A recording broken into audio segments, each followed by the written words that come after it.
Hello and welcome back to the Skytiger gaming table. Tonight on the table we've got Horrified Dungeons and Dragons. Tonight I'm going to go through a setup and tutorial. We're going to set up for a 2-player playthrough with 2 monsters. So we'll go ahead and get the box lid out of the way. So we take the board out, get it all unfolded. Place it in the center of the play area. And then step 2, you take the 4 layer tokens and you would shuffle them up. Now normally you would only need these if you were playing with the red dragon or any of the other monsters from, if you're playing with other monsters from the other Horrified editions. But the red dragon is the only one that's going to use these. So we won't be playing with the red dragon, but you'll basically shuffle them up if you are playing with the red dragon, and there will be item or token locations called layer tokens. You just take one of each and put them on each of the locations. And then step 3 is we take the terror marker and we put it on the 0 location. If you are doing a solo play, meaning you're only going to be using 1 hero, you would start at the 3 location. So next we're going to take all 10 citizens, put them in their standees, and place them next to the mat within easy reach. They will come in to play later. Next we're going to take the monster cards. We'll shuffle those up. They will be the ones with this back here. And you'll set those next to the board within easy reach. And then we're going to decide which monsters to play against. So we're just going to do the basic ones for the first playthrough are the Beholder and the Displacer Beast. This version of the game comes with the Displacer Beast, the Beholder. The other 2 monsters in the game are the Mimic and the Red Dragon. Each monster has its own set of rules that it follows. The Displacer Beast and the Beholder are, they say, are the easier ones. The difference with the Red Dragon, that's the signature monster for this set, is it actually has 2 cards. So it has 4 steps you have to do to defeat that one. So that will be pretty interesting because it has a little puzzle game, and then you have to lure it to its lair, and then I'll go over those individually a little bit later.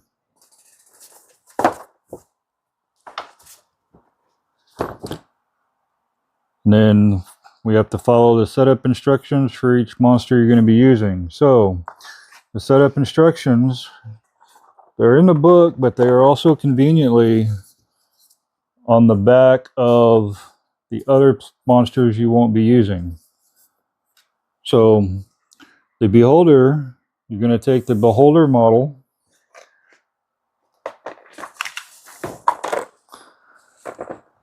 and you'll place it at the individual locations showing that it starts at 4. So you'll place the model there.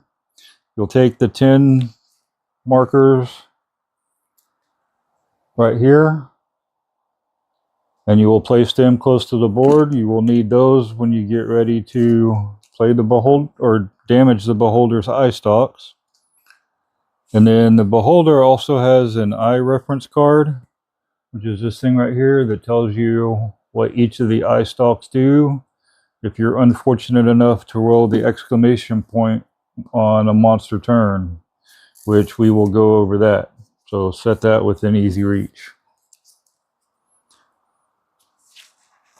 And then the Displacer Beast, its setup is pretty simple. You just place him in a starting location, which is the number 1 location.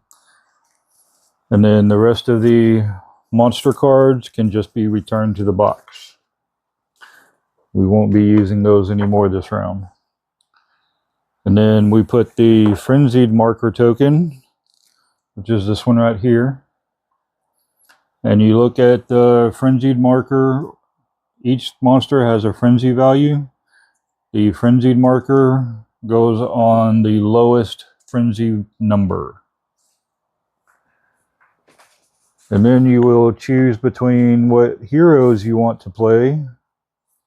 Each character or each player will choose one of the 5 included characters. We were going to be using the rogue and the wizard for this playthrough. So each character or each player will set them up in their play area. And then each one of the players do have a standee. And we'll get those out here. And the starting locations are listed on their player cards. For example, the wizard starts at Blackstaff Tower. So you put the wizard up there, and the rogue starts at the sword and sextant. So that's how you set up the players. And then we have to shuffle the perk cards, which are these long slender cards with a purple background. They almost look like tarot cards. So we'll take these and we'll shuffle them up, and you'll put those next to the board and deal 1 to each player, like so. So the way the perk cards work, each character starts with one of these already in their hand. The way you can acquire one of these, there's several ways. If you get a citizen to its the location it's wanting to go, that will reward you with a perk card. Anytime you roll a 20-sided die on a player turn, you gain a perk card. The perk cards can do stuff like this one here. Says you may reveal a layer, or you may move a monster to their starting location. There's cards like this one that say you can choose a hero. Each other hero may give that hero up to 2 items. It'd be helpful because it is a cooperative game. So like this one here for Dritz Doerden, the current player can take 2 additional action. That one comes in really handy. Rainier Nevermember says each player draws and places 1 item from the Horrified Haversack. The haversack is the bag. This one here, Ot Steel Toes. So you can add or subtract up to 4 from any player's D20 die roll. Can be used on monster D20 rolls. Here you got Mordenkainen. So you can move any hero, monster, or citizen up to 4 locations. This player gains the perk card if a citizen is in their safe space. This one is really good if you need to move a citizen somewhere and you're not close to them. Especially if it gets that's another way you can get a perk card. This one here for Durnan. It's like you skip the next monster phase. Any number of heroes may be placed at the Yawning Portal tap room. So it's good if you need to get away from a monster. You got Schemo Weird Bottle. It's like you can re-roll the D20, but you must accept the second result. So it's pretty good if you roll a 20, or if you roll a 1. This is really good to get rid of that, because most of the time you roll a 1, it's either bad or nothing happens. So which is still kind of bad. Right here, the Mysteria. You can discard items equal to 7+ to lower the terror level by 2. So this would be good if the terror was tracking way up. Got one for Jarxel Banneret. Says the next D20 roll a player rolls this hero phase is an automatic 20. So that fits for his swindling self. And the rest of that's pretty much all of them. So that's how perk cards work. And perk cards, you can play at any time, even if it's not your turn. So if there's a creature you can see that's about to get attacked by somebody, you can like, hey, move that creature forward somewhere else. Or if you need to, you know, if they're about to be attacked and you have a card that allows you to give another player items, that would be a good one to play. The Dritched, the one that gives you 2 additional actions, that's good if you're like just out of reach, or if you're trying to take out one of the monsters and you just need a couple more actions to finish them off. That one's a good one to have. And I kind of like these. It makes them a little bit different than the rest of the cards. And then you take the item tokens, which are all of these, and you place those into the Horrified bag like so, and you give them a good shake up. And then we're going to draw 12 of them.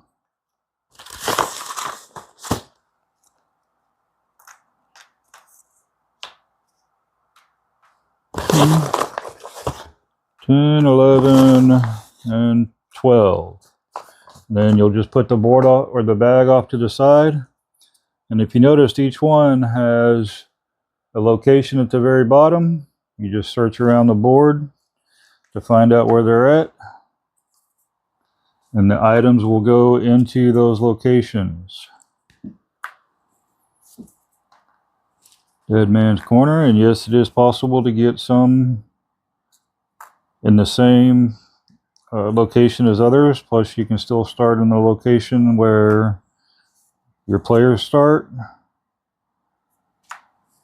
They just kind of get scattered all over the board. It's a pretty good or random assortment. The Abandoned Prairie, the Abandoned Camp, and Blackstaff Tower, and Wilywood Tower. So that's the setup of how you set the game up, and you would be ready to play. They also have these nifty little reminder actions that kind of tell you the different ways you can move through the action. Yeah, there's enough for each character to have one, and they are double-sided. So if you're playing with like 2 people, you can give one and just flip them over so you have easy reference like that to each character. So kind of like that. It's a quick way to see what all they can do. And that's the setup. Now we'll go to the hero phase. So there's 2 different phases. There's the hero phase and the monster phase. So the hero phase always comes first on your first turn. Also, the way you determine who's going first is you take the 20-sided die and you roll it, but not the big one like this, because that would just knock everything over. Fortunately, they give you a small one that you can just roll. And also, speaking of dice real quick, just so y'all know, if y'all have never seen a 20-sided die, this polyhedral dice that comes with it is a 20-sided die. It's used a lot in Dungeons and Dragons, so it's a nice little addition to the game. The difference here is this icon right here, which is basically the AND symbol to Dungeons and Dragons.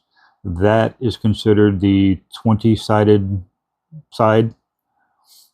So anytime that is rolled, that is the actual 20.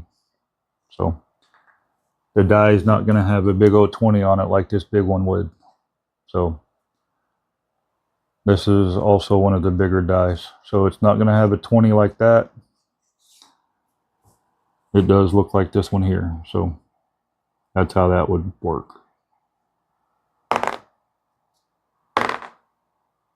And look at that. We rolled a 20. It's almost like I timed that. So for example, the wizard rolled a 17 and the rogue rolled a 15, which means the wizard would go first, which is way up there. So if you look at the cards, you'll see that they can have up to 4 actions in the upper left-hand corner, and all of these characters have 4 actions that they can do. So there's a whole list of actions that are available to you. The first action to go over is called the move action. So you take your character and you'll basically move him to any location on the map up to 4 times. And each move, so like this would be 1, 2, 3, 4. So that would be 4 actions, 4 moves. The way the locations work is any location connected by a road you can move through. For example, the Yawning Portal exterior and Trollskull Manor, even though they're right next to one another, they don't have a clear road like this that connect them, so you can't go between these 2 locations. Now the exception to this map that makes this map kind of unique than the other Horrified games is that the top part of this is considered water deep. The bottom part of this is considered under mountain. So to go from water deep to the under mountain, there's 2 ways you can get there. You can go through the castle corkscrew here and come down to Skullport Gate. So if your character is here, for example, if the wizard started here, it would be 1, 2. So it takes 2 actions to go from each one because each one is considered a separate location. It's the same way with the Yawning Portal well is connected to the entry well. So same here. If it started there, it'd be 1, 2, 3, 4. So that's kind of how that would work. The other teleportation circles, which we have 4 of them on the map. There's 1, 2, 3, 4. Because each realm is separate from the other, because this down here is Skullport, this over here is Wilywood, this down here are the Arcane Chambers, and this is Waterdeep up there, which we already went over.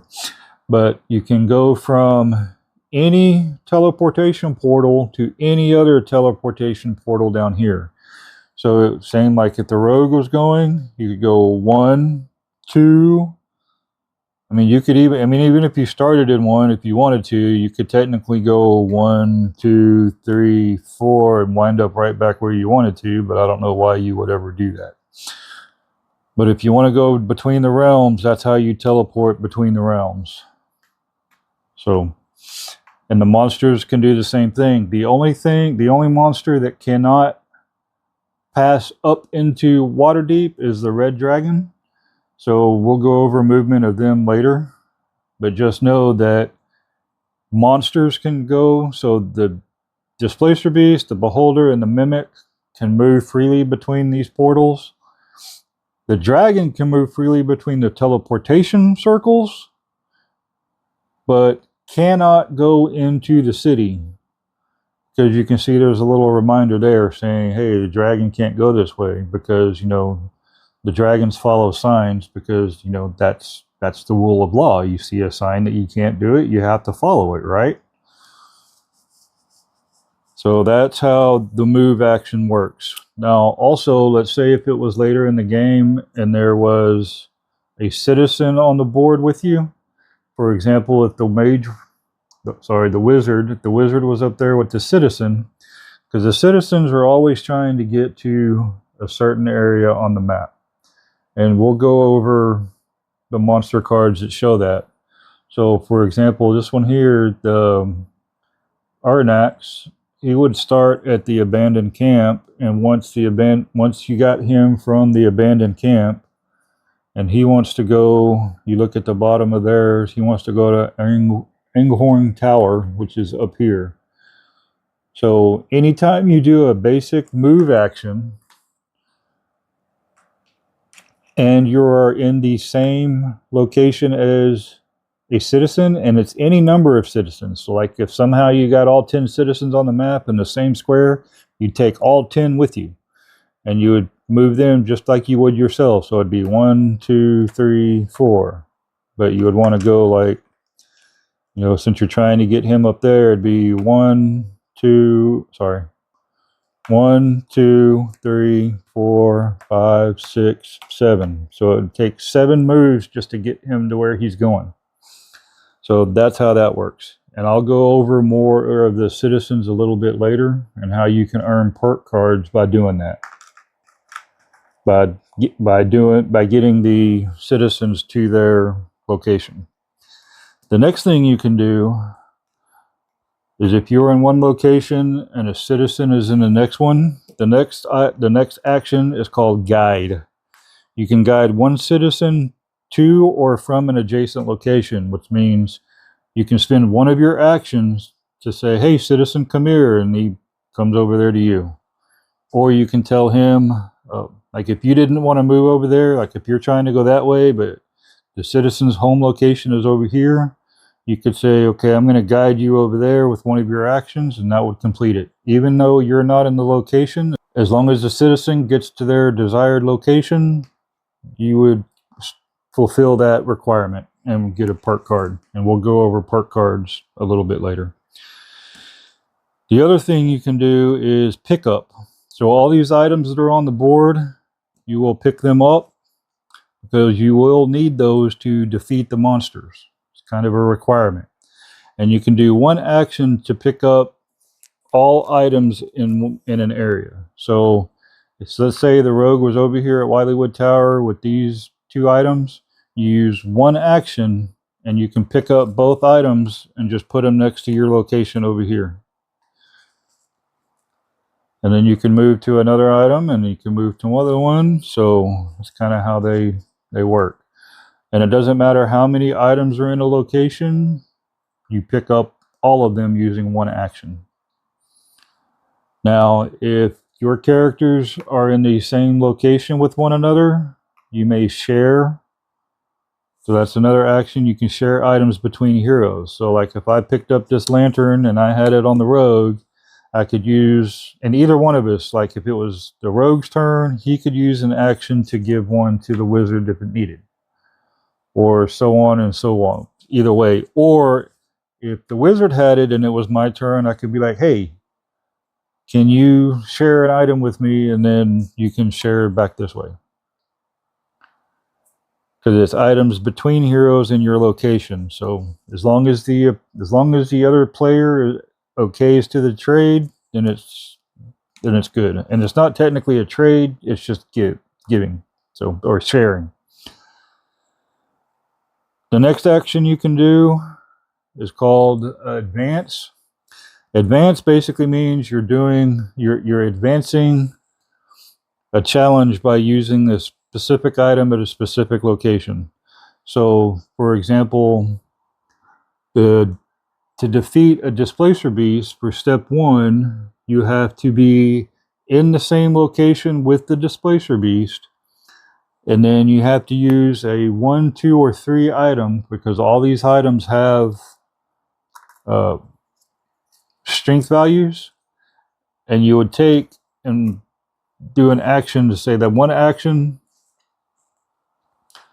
to place an item on there, or if you were trying to go against the beholder, it'd be you'd put one item in the discard pile, and then you'd roll the dice to see if you would damage one of the eye stalks. For example, a 6, you would damage one of the eye stalks. If you get anywhere between 16 to 19, you would damage 2. If you roll a 20, you damage 3, and you gain a perk card for it.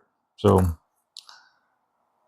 and each monster has its own set of rules and how the advancement of taking them out work. So, and it's all listed on their monster cards, pretty detailed. So the next thing you can do is if you get step 1 and you're ready to defeat the monster, you may defeat the monster by doing whatever the action is. For example, if you damage all 10 eye stalks on the beholder, you would then turn in 7 points worth of yellow items. Sorry, 6 points worth of yellow items, and then be in the same location with the beholder and then use an action to defeat it, you defeat it and that monster is defeated. So that's how the defeat action works. And if you do defeat a monster like that, the terror track goes down by 1, but it can never go lower than 0.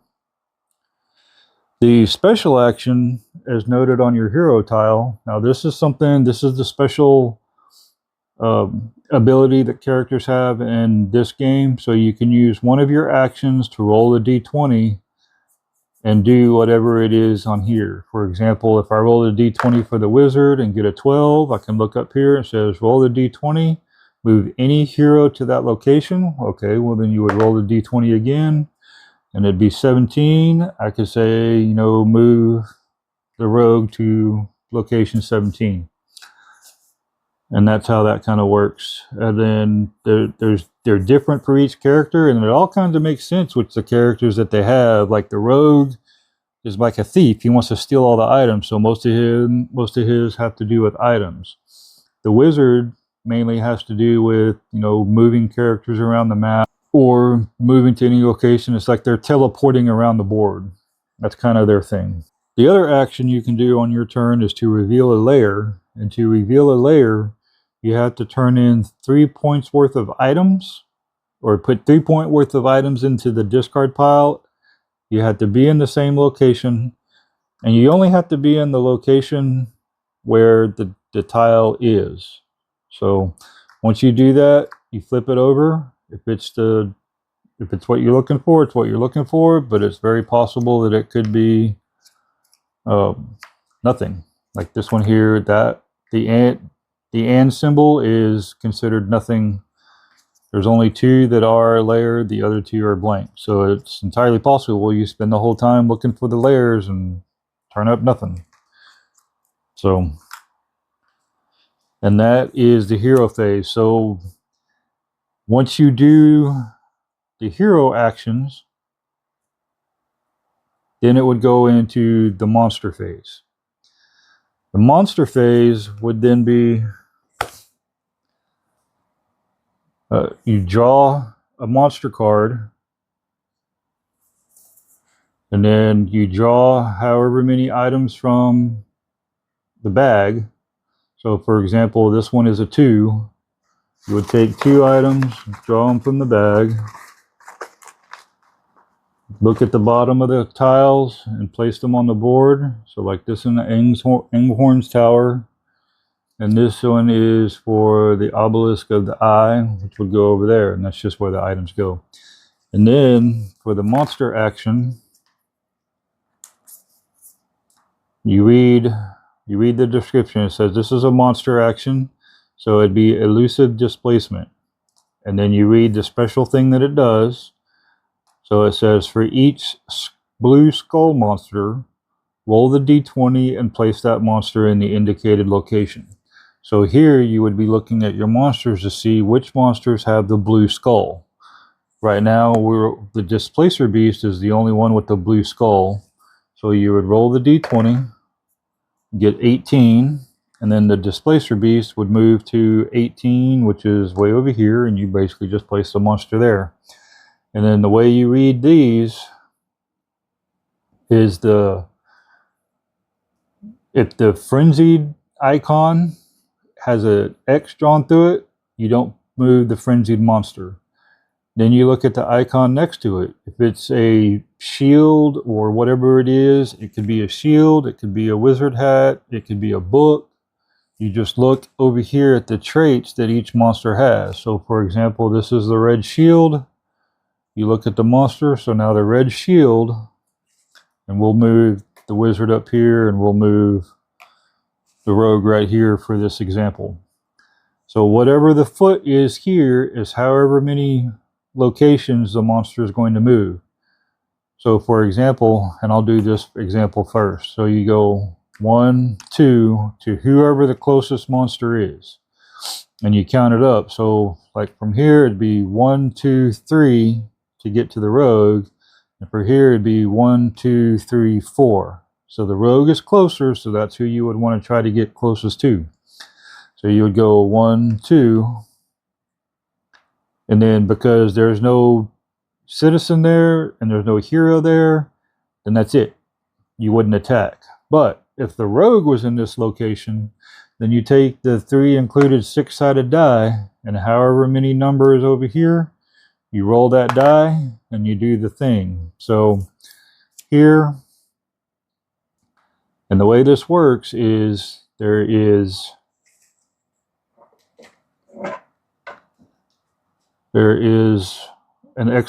one side with an exclamation point. There are 3 sides with these little damage icons, and then 2 sides that are blank. So the way this works is the exclamation references the power on one of the monsters. So for example here, the beholder's power. So for the exclamation point on the beholder, you would roll the d20 and compare the result to the beholder eye reference card. If the eye stalk has not been damaged, the beholder will use that ray. If the eye stalk is damaged, the beholder will use its anti-magic eye and force all heroes with items to discard one. So for example, you take the 20-sided die and you roll it and you get an 11. And then you reference this handy dandy card right here and you look at the bottom of it and it's the innervation ray. It says any player with less than 2 items must discard down to 2 items. So if I had like 7 items, because there's sometimes you play this game and have 7, 8, 9 items, but if it rolls on that one, any player that has more than 2 will discard down to 2. So you basically throw all of those items away. So you can see how some of these would be really bad. Like there's the death ray that raises the terror level. So that's why it's a good idea to damage those eye stalks as soon as possible. So that is how a monster card works. So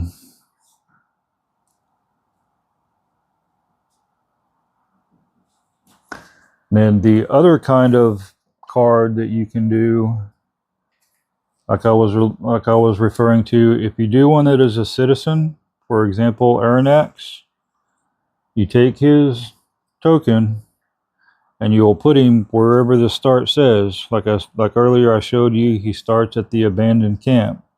So you would take him and put him at the abandoned camp,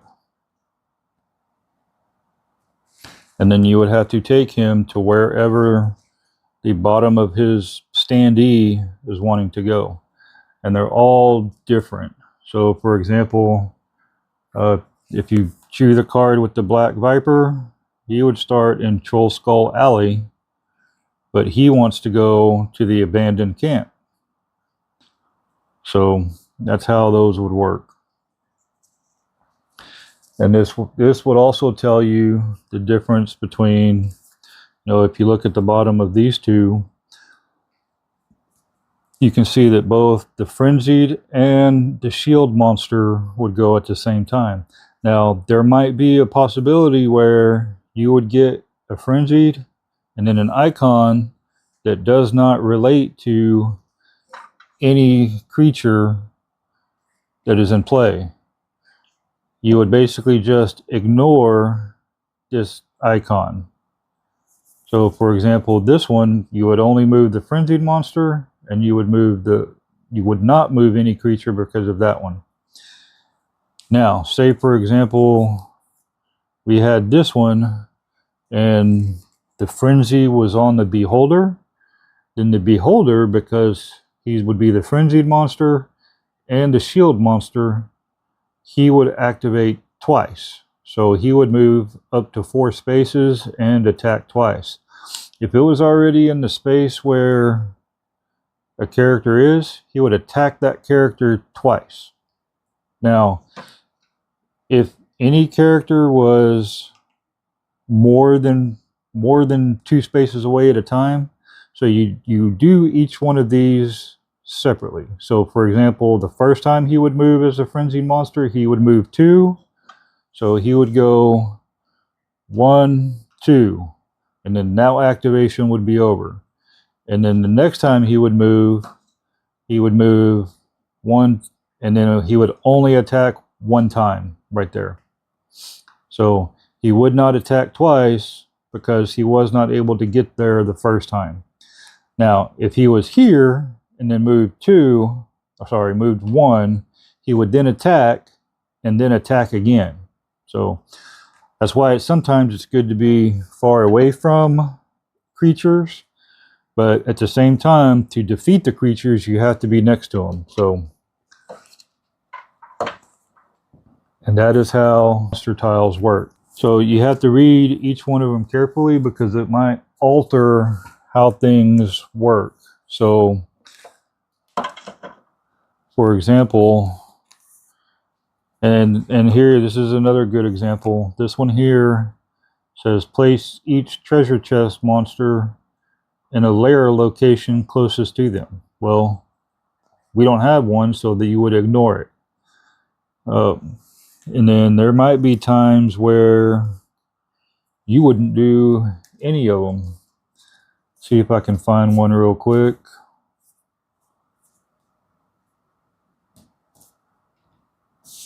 Like, for example, this one right here, even though you would have to move the sword monster 2 locations toward the closest hero or citizen. So, like the displacer beast, if he would move there towards the wizard, just because he moved there doesn't mean he's going to attack. You would then follow this down here, which means the frenzied monster will not attack, but the wand monster would. But because we don't have any wand monster, you would not do any of the monster attack at the bottom. And that would be the end of the monster phase. Then it would go on to the next person, and then play would go around the table until either both monsters are defeated or the monster deck is depleted, or if the terror track gets all the way up to the skull, which is 8. So you are defeated then. Now let's talk about what would happen. So I did get sidetracked. I started talking about the exclamation point and then forgot to tell you what would happen if a damage die was rolled. So if you have a damage die,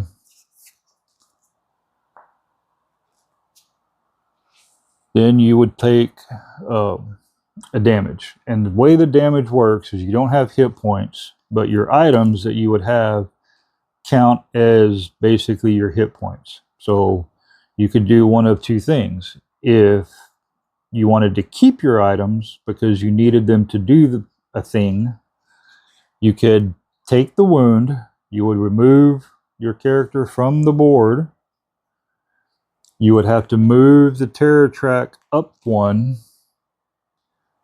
and then at the start of your next turn, you would start back over at the Yawning Portal tap room. As you can see, that's where the green first aid symbol is. So that tells you where your character would then start. You would not delete or you would not discard any of your items. You would be able to keep them. But if you did decide that, hey, I don't want to be damaged, I need to stay here because, you know, you have to fight the beholder at some point, you would then take one of your items and put it in the discard pile, and that would negate however many damage dice you rolled. Now, if you rolled 3, you would have to get rid of 3 items. But if you did not have 3 items, you're going to be defeated anyway. So you might as well just keep your items and be defeated and then start on the next round. So just because you have 3 damage tokens and you only have 2 items, it doesn't mean you have to get rid of your 2 to get rid of these and then take the damage to leave the map. Nope, you just keep your items, you go off the map, you raise the terror by 1, and that's that. So that's how those work. And then of course, if it's a blank, the blanks do absolutely nothing. You basically came out unscathed. Now, if a monster is in the same location as a citizen, and they cannot use items. So anytime a damage is rolled and they can only take one, if a citizen is damaged like that, you would remove him from the game, and then the terror track would go up by another one. So that's why it's very good to get them to their location, but sometimes you just kind of have to sacrifice citizens sometimes. So, and that is how the movement, combat, and monster phase and everything work. So let's go over each monster and how they operate. So the Displacer Beast, his objective is, you determine the Displacer Beast's true location and then vanquish it. Its exclamation power when you roll that on the dice is you move the Displacer Beast to the next closest hero, and that hero will take any hits from the Displacer Beast this turn. So that means if you happen to roll that right there, and the Displacer Beast was far enough away, or I'm sorry, the way that works, because the only way you're going to be rolling that is if the Displacer Beast was on the wizard like this, and then you rolled the exclamation like that, the Displacer Beast is going to move to the rogue, and then the rogue would take the 2 damage. So that's how that works. Can be kind of nasty sometimes, but luckily that doesn't happen very often. And then the way you defeat this monster, so you have to be at the monster's location. So just like this, you have to be at the monster's location, and then have either 1, 2, or 3 items, and each time you place an item takes an action, so it could take more than one. So say you had these 2s. Let me find some. Actually, I don't need any 1s. So then what you do is you take, like, say this 2, it's like my first action, I'm going to play a 2, and however many dice icons are in the spot, so these take as item 1, these take an item 2, and these take an item 3. So what you do is you're going to cover up a square with an item, and once you have 5 items, you can then you're allowed to do step 2. So if you're at the Displacer Beast, you can give up 7 worth of any color. So anytime you see, like this one here, I'll show you real close. Anytime you see all 3 colors and then a number, it just tells you have to give up 3 power of any color. So once you do that, you can then roll the die. So you would roll the die, and I rolled a 7. So as long as the number you roll on the die is not showing, then you defeat the Displacer Beast. Now, if the number you rolled, let's say you rolled a 2. So a 2 would be showing.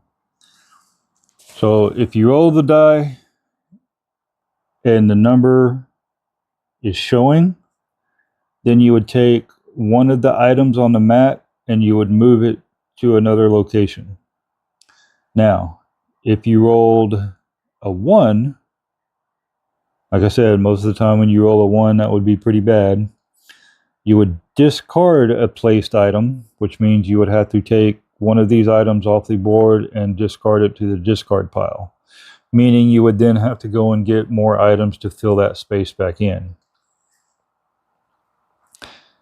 Then if you happen to roll a 20, that means you not only defeat the Displacer Beast, no matter what, you would also gain a perk card and you may take an additional action this turn if you needed to.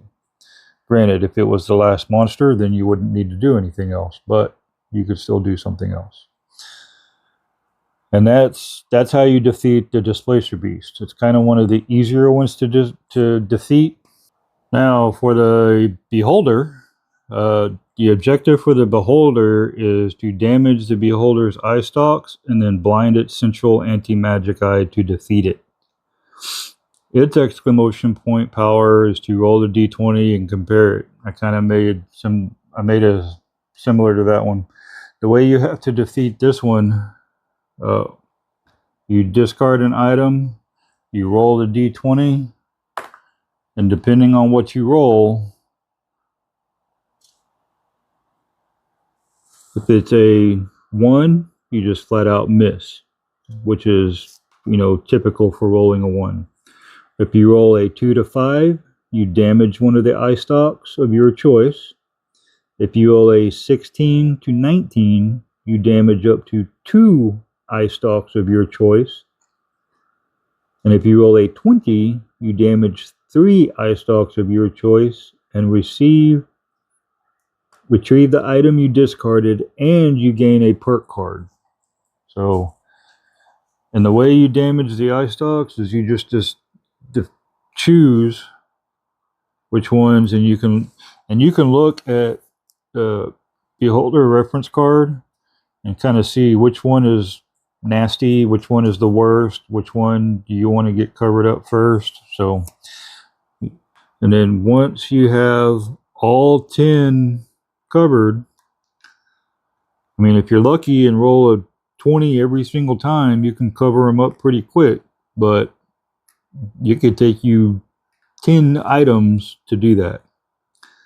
Now, once you have all 10 eye stalks covered up, you then have to come back with, or if you have it, you have to use the defeat action and play 6+ points of yellow items to defeat it. And that's all you have to do to defeat the Beholder. Now, for the Mimic. The way the Mimic works is kind of different from the rest of the monsters. So the Mimic is going to start on its mat right here in the start phase, or in the start circle. And then whenever you have a monster action that causes it to move, while it's on its playmat, the only thing that matters is if it has one of its icons, and then if it moves, then it will move following the arrows. So for example, this is a 2, it would move 1, 2. So, and then if it ever gets to either one of these 2 locations right here, so you would then take an item and you would draw an item from the bag, and if the item you draw is the same as items that each character has, then whoever's the active player, it will leave the mat and show up on the board at their location. Now, if you draw an item from the bag, that all players need to have the item, the same color item. If you draw and all the players do not have the same color item, say for example you draw a red and they only have yellow, then you take the terror track and you move it up by 1, and the Mimic stays on the board until it moves around again. And once it reaches it again, you do the same thing, and again, if it doesn't have it, it keeps going. Once the Mimic is on the board, it kind of starts functioning normally. And then once the Mimic is on the game board, you may battle it at the Mimic's location, and then you have to discard 6+ of blue items to defeat the Mimic. So the Mimic, if you do not defeat it quickly, it could cause the terror marker to go up very quickly. So that could be pretty bad for the Mimic. And then its power is a scavenger. you remove the highest strength item from the location nearest to the hero of the current player. So you basically, wherever it is, you just look on the board and you want to look for the highest strength item from the location nearest the hero. So if the hero doesn't have anything in his location but the item next to it, it's kind of how that one works if he rolls an exclamation point on his turn. So, and that's how the mimic works. And now for the mighty red dragon. So, like I said, this one is the pinnacle monster for the D&D. So the way this one works is you have to claim the orb of dragon kind and lure the red dragon to their horde to defeat them. So the way this works, this is the only one that will use the lair locations. So you have to find these first. So this here is the vault of the orb of dragon kind. And then this one is the red dragon horde. Once you find these on their map, then you go to these two locations to start doing the thing. So once you recover the orb of dragonkind lair, then you can do step 1. So at the vault, so first things first, you have to take the 20-sided die, and you have to roll the 20-sided die. And then you have to reference this handy dandy chart over here. So I rolled an 8. So we're looking at this one right here. So you take these items and you build out this area as close as you can to that. So each one of, like, these are the red items. So you take a red dot and you stick it there. These are the blue items. So one goes here. And then for the 8, it goes here. Now this is the orb, the round one with the yellow one in the middle of it. That one goes here because that's the orb start location. And then another red one goes down here. Another blue one goes down here. And the big yellow one goes right here.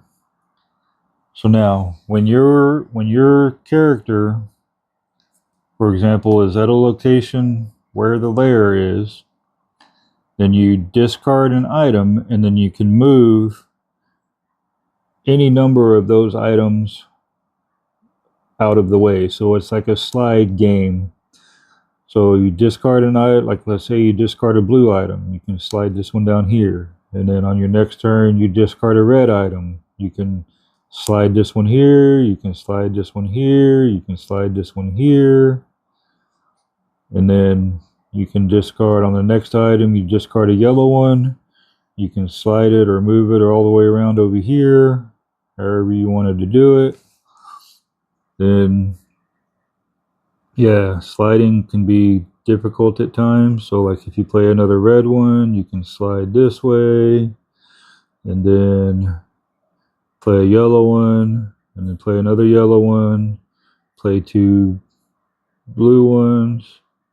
Actually, you can play a blue one and go there, then you play another yellow one and go all the way over there, play another blue one. So you can definitely tell how that would be very difficult to get there. Just, it would take a lot of items. Now, once you have that, this would go into your play item just like a item would. And then you got to lure the red dragon. So once you're at the red dragon horde location, so you would then move to wherever this location is, wherever it is on the board. And then that's where because this is the only one that has 2 game boards.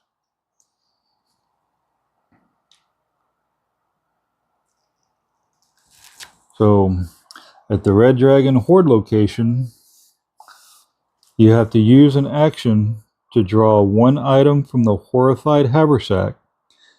The red dragon reacts by moving a number of locations equal to the item's strength toward the dragon horde. So depending on where the dragon is, if it's not at the horde yet, if it's not at the horde yet to wherever this item, the lair is, the dragon will have to come and get there. And then once it's there, you move it to its location, and then you would go to its location here like so. And then once you're at these locations like that, then while the red dragon is in the dragon horde, use an action to place an item or the orb of dragonkind in the indicated spots. Once the orb and all three are placed, you may proceed to step 4. So you need an item there, you need an item on the blue one, you need an item on the yellow one, and then you'll need an item on the red one. And then once you get all that done, then you can say, while the red dragon is in the dragon horde, roll the d20 and add the strength to the items placed in step 3. If you roll a total of 20 or higher, you defeat the red dragon. Otherwise, discard the placed items and return to step 3. So for example, we got 5, 6, 7, 8, 9, 10. So in this scenario right here, I would have to roll a 10 or better to defeat the red dragon.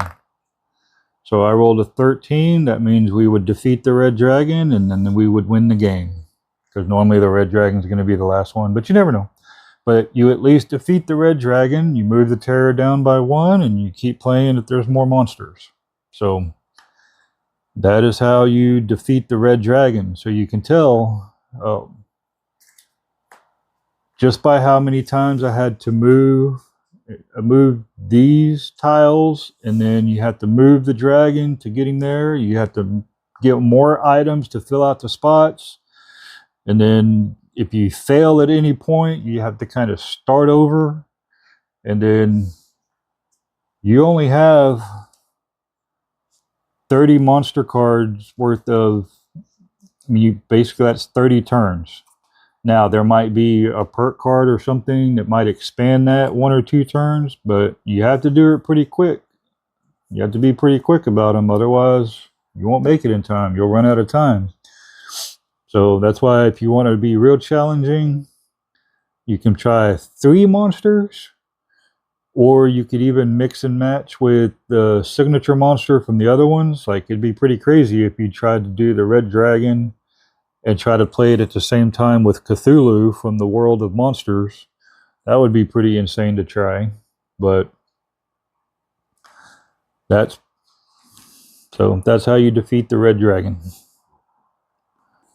All right, and that pretty much wraps up all the monsters, wraps up how you move around the board, how you play the game. Now, what's the goal? The goal is to keep that terror marker from reaching the skull, because that's one of 2 ways that you would lose the game. The second way to lose the game is if you deplete the monster deck. And then the other way that you end the game is if you defeat all the monsters that you're trying to play with. So there's 2 ways to lose the game. There's only 1 way to win the game. And it's a cooperative game with all players. You're trying to beat the game. So that is my tutorial for Horrified Dungeons and Dragons. I hope you enjoyed it. If you did, I hope you subscribe and like the video. Comment down below and let us know how we're doing. Until next time, I'm sure I'll get this board thing out and we'll actually do a few playthroughs and we'll see how we do with these. So look forward to those. Thank y'all.